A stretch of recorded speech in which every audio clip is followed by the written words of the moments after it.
En palabras de los propios historiadores romanos de la época, los sueños eran objeto de gran veneración religiosa en el antiguo Egipto, y era tanta su importancia que se le atribuían muchos beneficios para la población egipcia.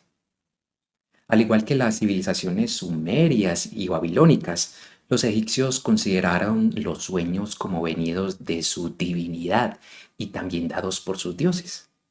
Pero también era el medio en el cual un ser humano entraba en absoluta e íntima comunión con sus deidades. Además se le consideraba como un medio predilecto para revelar el futuro, encontrar curas para enfermedades, buscar respuestas a inquietudes trascendentales, como también para recibir consejos y guías de los dioses. Sin embargo, una de las cosas que más llama la atención de la visión egipcia es la ritualización de la práctica de los sueños y de los viajes astrales. A diferencia de las civilizaciones antiguas del Medio Oriente, los egipcios elaboraron un concepto mucho más grande y elaborado en lo referente a los templos, por lo que cada templo donde se implementaba el trabajo con los sueños era en sí misma una pequeña ciudad, como por ejemplo los templos de Karnak, de Luxor, de Dendera, de Kob Ombo y el templo de Isis en la isla de Fila. En muchos casos, estos templos eran grandes complejos autosuficientes, donde la peregrinación masiva de los fieles estaba al orden del día.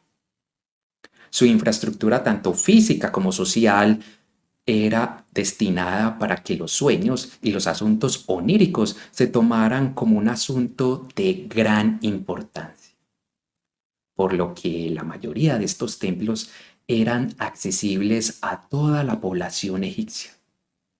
Tanto las clases altas como las clases más humildes tenían los mismos derechos. No había distinciones ni por género, ni por edad, ni por salud o por condición. Por ello, su infraestructura y construcción fueron mucho más grandes, brindando una gran comodidad para los feligreses. Esto facilitó la ritualización y la incubación de los sueños, como también la búsqueda de visiones sobre el futuro, como también la búsqueda de respuesta por medio de los viajes astrales. Por ello, cuando un ciudadano entonces requería como esa sabiduría que proporcionaba un sueño o un viaje astral, el feligrés se presentaba en las puertas del templo con una ofrenda. Si era aceptada, la persona era conducida a un aposento especial donde era limpiado. Algunos de estos templos estaban provistos de piletas o de pequeñas piscinas donde se hacía este procedimiento. Pero si no se disponía de ella, entonces se realizaba esa limpieza en el mismo río Nilo. Para los egipcios era muy importante la pureza a los ojos de los dioses. El lavado ritual era solo una representación simbólica de lo que cada fiel debía llevar dentro de sí mismo. Es decir, la transparencia y la claridad que facilitaría la pureza de recibir un mensaje en los sueños. Además, es posible que se practicara también la abstinencia, como también algún tipo de preparación previa similar antes de ser recibido en los templos. Por otra parte, también era común la práctica del ayuno, y si el caso lo ameritaba, los sacerdotes también ponían a disposición ciertas sustancias facilitadoras de los sueños, que administraban a los visitantes para ayudar en la incubación de los sueños y de los viajes astrales. Entre ellas, utilizaban sustancias derivadas de plantas como el loto azul, la mandrágora, las hierbas de San Juan y la amapola. Luego de estas preparaciones previas y la administración de estas sustancias inductoras de sueño, en el caso pues de que fuera necesario, entonces el soñador debía informar al sacerdote o a la sacerdotisa el motivo de su consulta, para luego ser dirigido a otra área del templo, donde el feligrés, una vez purificado, debía realizar una segunda ofrenda. Luego era dirigido a otra área del templo, generalmente donde había algún tipo de cámara o habitación donde estaba la estatua de la deidad a la cual se iba a pedir asistencia. En dicha cámara el soñador debía entonces recitar como un rezo, una plegaria a ese dios o a esa diosa. Y luego se preparaba ese soñador para que entrara en su sueño divino, procediendo entonces a dormir al lado de su deidad. En muchas ocasiones habían entonces camas preparadas para ese fin. Pero si la cámara del dios no se podía usar por algún motivo o habían muchos soñadores en el templo, se destinaba entonces otras cámaras del templo para satisfacer la demanda. En estas cámaras, aunque no estuviera la estatua de ese dios, sí se disponía de una pequeña escultura o tótem que era puesta por los sacerdotes en el centro de la cámara, para que de esta manera estuviera siempre el dios presente en ese proceso. La práctica de dormir al lado de una estatua o de una representación de la deidad era fundamental para que en el sueño el dios se pudiera comunicar con el soñador y ofrecer también entonces las respuestas o la sanación que esa persona estaba buscando. Sin embargo, se consideraba que la comunión con la deidad era una experiencia tanto del alma como del cuerpo mismo, que era tan vital, que era una experiencia semejante a la vida, por lo que se consideraba que el soñador estaba en sus sueños con todo su ser y no como una parte separada de su cuerpo. Esta comunión con las deidades parte también de la creencia fundamental de los egipcios en la vida después de la muerte. Se creía que el Ka o el doble del individuo era el que viajaba en estos mundos de los sueños, como también el que se embarcaba en aventuras en el reino astral y en el reino espiritual. Por ello, se creía que debía sobrevivir después a la muerte física y que también se uniría a otro cuerpo en la vida futura. Esta creencia en la supervivencia del alma contribuyó al desarrollo de prácticas y de rituales que ayudarían a los individuos a prepararse para ese más allá y mantener su conexión con los dioses. Por lo que los viajes astrales se consideraron como una práctica de preparación para la muerte y de familiarización con el más allá. Dentro de este contexto, los antiguos egipcios desarrollaron técnicas y prácticas destinadas a los viajes astrales y a los estados alterados de conciencia. Aunque existe poca información al respecto, sí sabemos por algunas interpretaciones de los textos antiguos que sugieren que los egipcios tenían una comprensión muy profunda de esos estados de conciencia y también de la naturaleza del alma. Por ejemplo, los textos funerarios como el Libro de los Muertos describen el viaje del alma a través de reinos y como también describe ese juicio final del alma. Estos textos podrían interpretarse de una manera simbólica como viajes astrales y experiencias espirituales. Además, los egipcios también practicaron la meditación y la contemplación en sus rituales religiosos, utilizando también técnicas de respiración, de visualización y de concentración para alcanzar estados alterados de conciencia.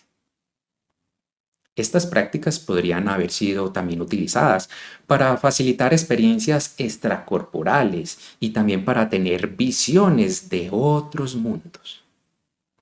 Por otra parte, otra de las cosas que más resalta en la civilización egipcia es la disposición de sacerdocio, muy diferente a los sumerios y a los babilónicos que impusieron el sacerdocio solo para los hombres. Mientras que en Egipto, tanto los sacerdotes y las sacerdotisas eran comunes en los templos de los diferentes dioses.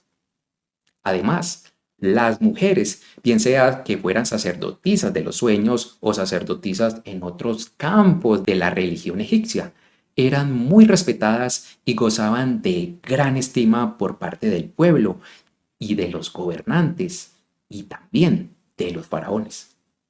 Por ejemplo, en el templo de la diosa Isis en la isla de Fila, las sacerdotisas eran muy veneradas, como también esa diosa era muy popular en el antiguo Egipto.